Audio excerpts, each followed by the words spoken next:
But last night we saw yet another climate summit, another global gathering of world leaders parading their virtue, making grand promises, playing to the green left media zeitgeist and never being accountable for any of their promises or their actions. The only difference this time is they didn't jump on their private jets and fly thousands of people at great expense, producing hundreds of tonnes of greenhouse gas emissions to have their talk fest. No, this time they did it by Zoom. And yes, there were glitches. Is there any way to tell them? Mr. Prime Minister, I'm not sure we're hearing you here. And yet, while the Weather Bureau can't forecast 24 hours ahead and bureaucrats in Australia or America, whoever had the problem there, can't run a Zoom chat, these world leaders and the climate activists they pander to tell us they do know what will happen to the climate decades from now. And even better, they know how to control it. And get this, even while they agree that the country that has by far the largest carbon footprint on the planet, China, it can be allowed to continue to dramatically increase its emissions. Now, many of you will agree with me that in large part this alarmist and self-delusional attitude is nutty and deserves to be called out. But some of you will believe the spin that this is a rational response to the latest science. Well, let me disavow you of this, because you're about to hear from a person the US put on this summit panel. 40 world leaders supposedly addressing serious scientific, economic and policy issues. And we got this, a New York-based Mexican teenager talking about Mother Earth, no less. The climate crisis is the result of those perpetuating and upholding the harmful systems of colonialism, oppression, capitalism, and market-oriented greenwash solutions. Now, I hear you. Okay, you reckon it's another radical teenager repeating a mantra of environmental and social slogans, denouncing colonialism and capitalism and market solutions, wanting to use climate issues to promote a Marxist utopia. But who cares? Our universities and street protests in this country are full of these sort of people, right? But this activist was put on the panel by the US. She was introduced by the Secretary of State of the most powerful nation on earth. And now it's a true pleasure and honor to introduce another leader, climate activist Xie Bastida. Unbelievable. An endorsement from one of the most powerful men on the planet. That is a great welcome, isn't it? Welcome to the loopy-left era of Joe Biden, where climate policy is apparently about existential alarmism. She's experienced firsthand the devastating impact of climate crisis. When Xie was just 11 years old, her town was hit by back-to-back years of climate-driven drought.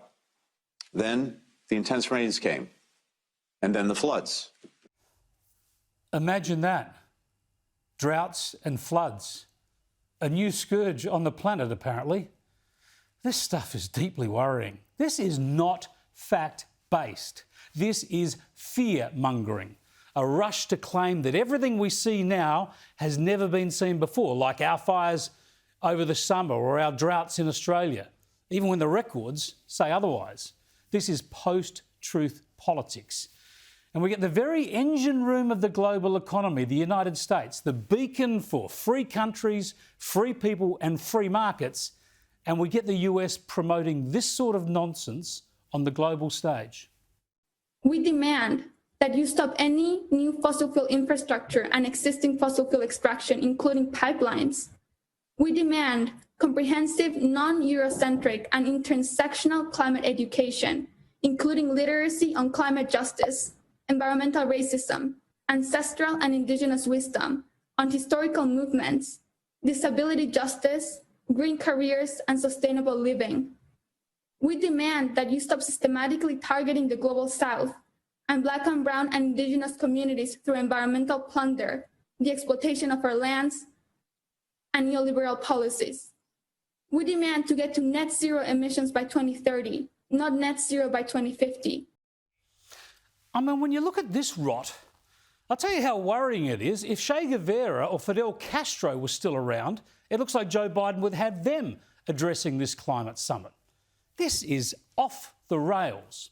Now, as you saw, Scott Morrison was involved in this summit. He's been talking up Australia's net zero emission goals lately, I think in a worrying way, because unless we embrace nuclear energy, we won't be able to do that without massive extra costs and problems in the future.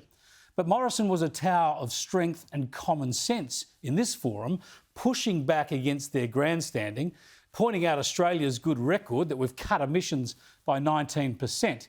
And our Prime Minister refused to make ever grander promises just to keep the Green left and the teenage activists happy. Future generations, my colleagues and excellencies, will thank us, not for what we have promised, but what we deliver. And on that score, Australia can always be relied upon. When Australia signed up to the Paris Agreement, when all these nations, including the US, signed up, it left, of course, as you know, under Trump and came back. When they did that, they agreed to a Paris deal that endorsed net zero ambitions. Now, putting on a date for it, naming a date for this net zero ambition 10 elections from now, is meaningless, of course. Banging on about climate scare campaigns is also meaningless. Studying the science and the climate records, that would be useful, and outlining plans to deliver reliable, affordable energy that can fit in with your emissions grandstanding, that's what we need. You won't make any progress on any of that listening to emotional, anti-capitalist, anti-West rants from teenagers. That's just a pathetic attempt to appeal to hysterical media and frightened voters.